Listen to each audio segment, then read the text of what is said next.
Demokrat kubu Muldoko angkat suara sebut AHY bocil yang baru belajar nyisir. Kami menerima informasi bahwa Kepala Staf Presiden atau KSP Muldoko dan Dr. Hewan Joni Alan Marbun masih mencoba-coba untuk mengambil alih Partai Demokrat pasca KLB abal-abal dan ilegal yang gagal total pada tahun 2021 yang lalu. Kali ini mereka mengajukan peninjauan kembali atau PK di Mahkamah Agung. Ya, itu sesuai ketentuan hukum yang berlaku. Kita harus taat hukum, ini negara hukum. Kalau dia mengajukan ke pengadilan, kan ada upaya hukum. Ada, kalau dia tun di petun, pengadilan tinggi, kasasi ya PK, kan begitu. Itu aturan hukum, hak, dan saya tidak mau campur, kami tergugat, kami jawab. Kalau ada, ini soal normal aja itu, ya. Dan, ya nanti akan kita buat lah, itu urusan Dirjen Ahu lah itu.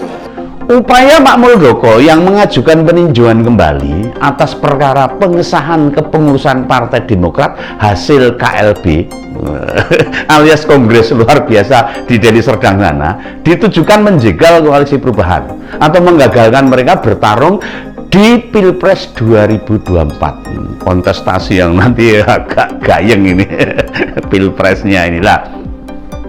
Maksudnya gimana?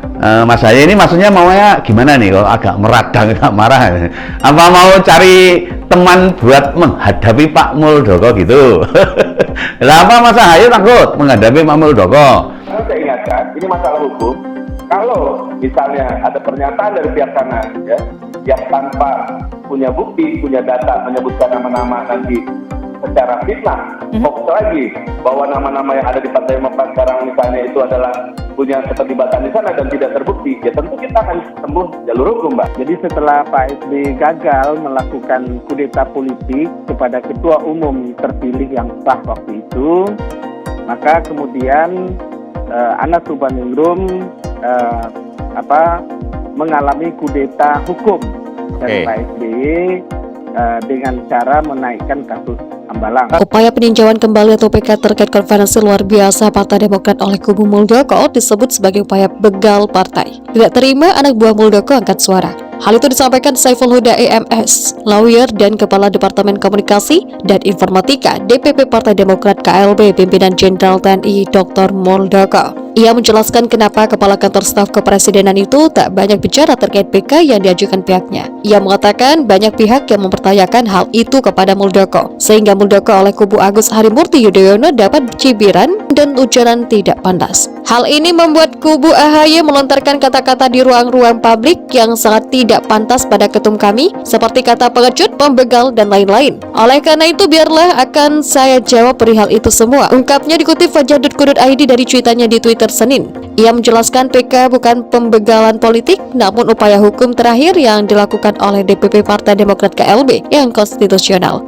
Menyebut PK sebagai perbuatan pembegalan politik menurutnya merupakan pertanda mereka ini pihak AHY sama sekali tidak mengerti hukum. Kelihatan kualitas kader yang buruk karena dipimpin oleh pemimpin karbitan. Pelarian mayor alias bocil yang baru belajar bicara dan belajar menyisir rambut, ujarnya. Soal Muldoko yang masih belum mau berkomentar soal PK, ia mengatakan itu haknya. Bisa saja sebagai bentuk pertahanan partai agar strategi perjuangan hukum yang tengah ditempuh DPP Partai Demokrat KLB ini tidak bocor ke pihak lawan. Olehnya, untuk persoalan PK, Ketua Umum lebih memilih berhati-hati, hemat bicara, dan lebih banyak menyerahkan pada jajaran pengurus di bawahnya saja yang berbicara ke media hingga beliau bisa tetap fokus mengemban tugasnya sebagai pejabat negara, jelasnya. Saiful menyinggung trio Cikias, Susilo Bambang Yudhoyono, AHY, dan Ibas. Ia bilang di tangan mereka bertiga ini Partai Demokrat yang disingkat PD berubah menjadi PKC alias Partai Keluarga Cikias. Kenapa bisa demikian? Karena Partai Demokrat yang awal berdirinya begitu sangat demokratis dan terbuka, didirikan oleh 99 orang, melibatkan banyak tokoh-tokoh politisi berintegritas dan berpengaruh hingga menjadi partai kebanggaan rakyat di tangan SBY dan AHY serta Ibas mendadak semuanya berubah, terangnya. Mencontohkan, Demokrat yang didirikan 99 orang. Oleh SBY diubah menjadi didirikan oleh SBY sendiri. Kalaupun ada satu lagi orang lain yang dimasukkan sebagai pendiri itu orang yang sudah meninggal dunia, yakni Pak Venci Rumangkang. Padahal menurutnya pendiri Partai Demokrat itu 99 orang dan SBY dahulu pada awalnya hanyalah tamu undangan yang di depan Presiden Megawati dan media-media nasional kala itu sangat menyepelekan bahkan mentertawakan Demokrat yang dianggapnya partai yang masih baru dan tidak pantas mengusung dia sebagai Capres 2004. Partai Demokrat yang awalnya demokratis dan terbuka di tangan trio Cikeas menjadi partai dinasti yang sangat tidak demokratis, tertutup dan terlalu banyak pungutan liar yang membuat stres kader-kadernya sendiri, pungkasnya. Makanya jangan heran di partai ini kader-kadernya banyak yang tertangkap KPK atau berurusan dengan penegak hukum. Entah itu karena terlibat korupsi atau yang terlibat skandal dengan perempuan atau dengan sabu-sabu tandasnya. Upaya peninjauan kembali atau PK terkait konferensi luar biasa Partai Demokrat oleh kubu Muldoko disebut sebagai upaya begal partai. Tidak terima anak buah Muldoko angkat suara. Hal itu disampaikan Saiful Huda EMS, lawyer dan Kepala Departemen Komunikasi dan Informatika DPP Partai Demokrat KLB Pimpinan Jenderal TNI Dr. Muldoko. Ia menjelaskan kenapa Kepala Kantor Staf Kepresidenan itu tak banyak bicara terkait PK yang diajukan pihaknya. Ia mengatakan banyak pihak yang mempertanyakan hal itu kepada Muldoko, sehingga Muldoko oleh kubu Agus Harimurti Yudhoyono dapat cibiran dan ujaran tidak pantas. Hal ini membuat kubu AHY melontarkan kata-kata di ruang-ruang publik yang sangat tidak pantas pada ketum kami, seperti kata pengecut, pembegal, dan lain-lain. Oleh karena itu, biarlah akan saya jawab perihal itu semua, ungkapnya dikutip fajar.co.id dari cuitannya di Twitter Senin. Ia menjelaskan PK bukan pembegalan politik, namun upaya hukum terakhir yang dilakukan oleh DPP Partai Demokrat KLB yang konstitusional.